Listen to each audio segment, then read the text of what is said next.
Chapter 1. The dank, grey fog was like an army blanket held pressed against the windows of the car. It seemed an age before Tedwood returned from his reconnaissance, his yellow wash-leather glove looming up startlingly, a disembodied hand knocking at the glass beside her with a terrifying little muffled thud. Rosie lowered the window and poked out her lovely head. "Any luck?" "Yes, it's Sutherland Avenue we're in, not Elgin Avenue at all." He flashed his torch, and there all the time was the street name, just a few feet from them, a gleam of white along the low railing. The light went out and he melted back into the grey.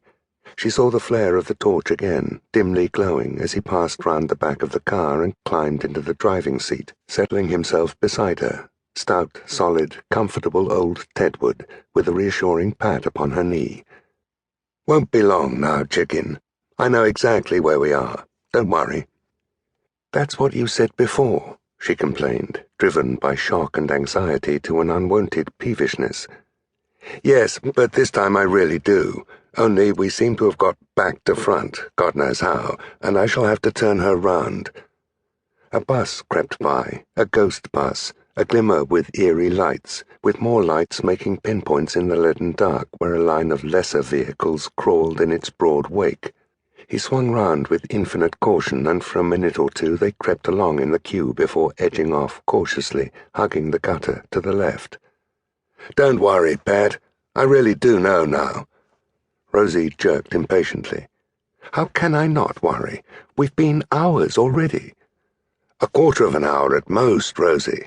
I couldn't have driven an inch faster, darling. Pea soup isn't in it." "No, but losing the way like this, you surely ought to know it by now." "I do, when I can see an inch in front of me." "If only we'd rung up the police before we started," she said fretfully. "I know," he admitted. "That was my fault. I ought to have thought of it. But there it is. It's usually only about 5 minutes from my place to yours, and one's instinct was to leap into the car and dash round. I'd no idea the fog was anything like this." Her round young face was white with anxiety, her long legs twisted about one another, muscles tight with nervous strain. "Tedwood, you don't think he's dead, do you?" "How the hell do I know?" he said, losing patience a little in his own acute nervousness. "Well, you're a doctor, aren't you?" He leaned out of the window to watch the curb as they crept round to the left again. "Just because I'm a doctor, it doesn't mean I can diagnose a message over the telephone. Tell me again just what happened." "I've told you, Tedwood. The telephone rang and I thought it might be a patient for you, so I picked it up, just like I would at home for Thomas. And the voice said in this frightful sort of croak, 'Come quick.' And I said, 'Who is it?' And he said, 'Tell the doctor to come quick.' And then he said, 'Someone came in and hit me with a mastoid mallet.' And then he said, 'I'm dying.' So of course I was utterly bewildered, but I still thought he was just a patient, and I said, 'Well, tell me where to come to,' and he gave our address." "Our address?" "You're sure it was your address?" "Well, I suppose I know where I live, don't I?" said Rosie querulously. "And he definitely said a mastoid mallet." "Thomas must have left one lying around somewhere, and the burglar just picked it up and hit poor Raoul with it. There's a lot of old instruments stuck away all over the place." "You're sure it was this Raoul Vernet?" "Well, the voice said our address, and Raoul was having dinner there tonight, and there wouldn't be anyone else there with a foreign accent.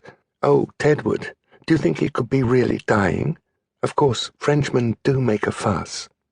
"You could judge better than I could, Rosie. I didn't hear him." "He sounded frightfully faint, and then there was a clonk, as though he'd dropped the receiver." "Well, we'll soon be there," he said. They swung round once more, hugging the curb.